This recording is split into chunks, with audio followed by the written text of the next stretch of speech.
for 6K to get a bike like this? Trainiacs? Back in my younger days, I would have done quite well there. Today, there aren't a lot of places in this world that you can just walk around.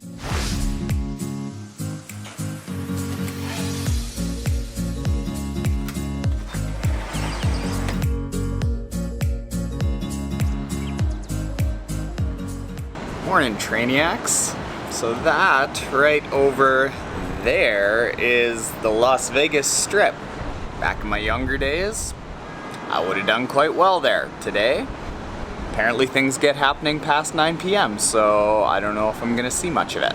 Now right over there is what's called Red Rock Canyon. And out there today, it's a bike demo day. So after I wash the arriving at 1:30 a.m., 3:30 a.m. my time off my face and drink a bucket of coffee and get my Instacart grocery order, which we don't have in Winnipeg, so this is a big novelty. We're gonna go ride some bikes. Here, come, let's go look at the hotel room. It's like my house. Look at that. Got a couch, I got a desk, I got a kitchen that's bigger than the kitchen in the first place I ever bought. I have an ugly man sleep bed, and I have a bathroom with so much room for activities. I am not paying for all this if the hotel thinks that I'm paying for a fancy room.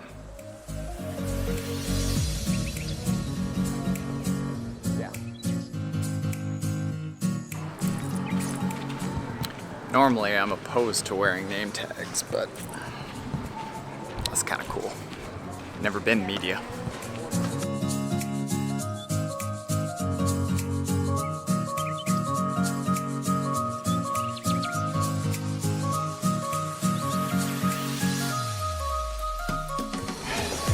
So the plan for day one here was to find a new company that was doing something kind of cool, see if I could take it for a ride, and I just got back from about an hour 30 on a new bike that I've never tried. This is the Pardus Gomera, which is a Chinese bike brand manufacturer that what they've done for years is they've been like the company that supplies to the company that supplies to Specialized, Trek, Cervelo. Like, they've been a fulfillment company, and what they're doing is they're now manufacturing their own bikes. So because they're cutting out so many steps, they can make this bike fully integrated tri-model with Ultegra, that's what I ride on my road bike, for $5,800. That's like a $10,000 spec bike. So here, I'll show you some stuff that makes it so absolutely high end. So what you're getting here is a hell of a lot of integration that you normally get on $10,000 plus bikes. Like, starting at the front,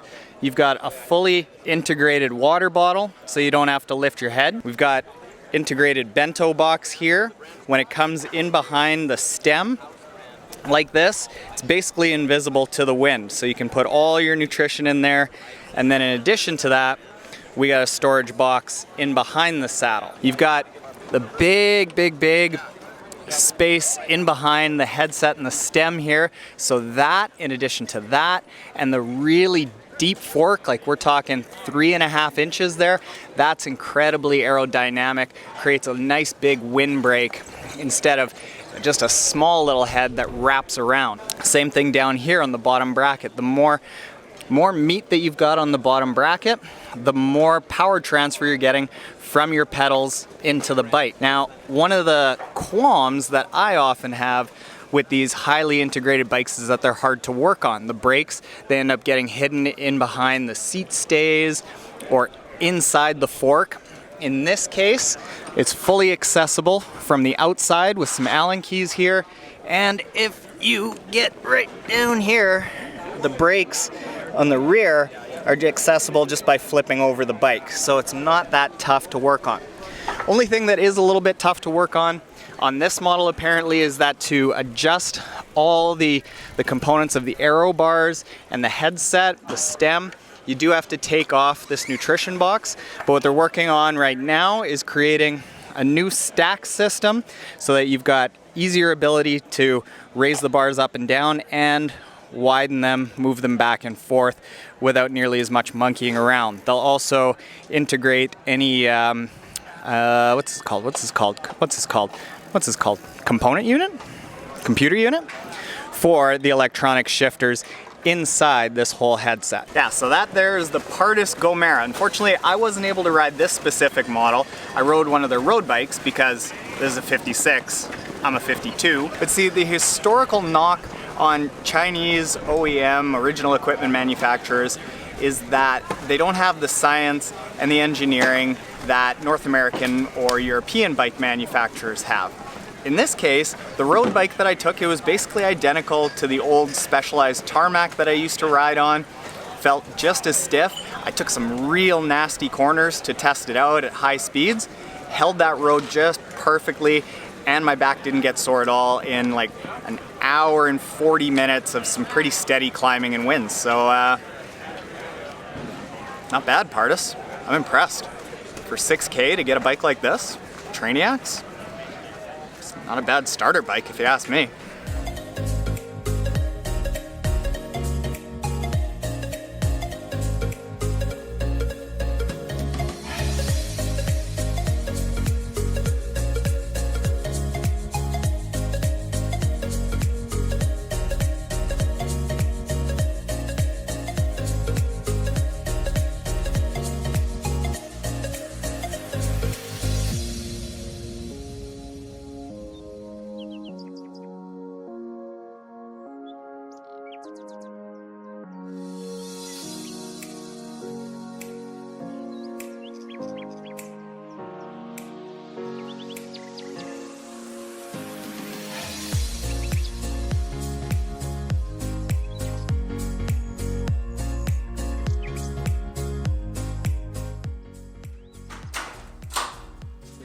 Trainiacs, there aren't a lot of places in this world that you can just walk around wearing spandex and not have anyone look at you funny. Las Vegas is one of them. A bike convention, another one. You get a bike convention in Las Vegas? Woo! By the way, Las Vegas is really dry. It's just 2 little mini water bottles that entire day. I could have used 40. Day 1, success.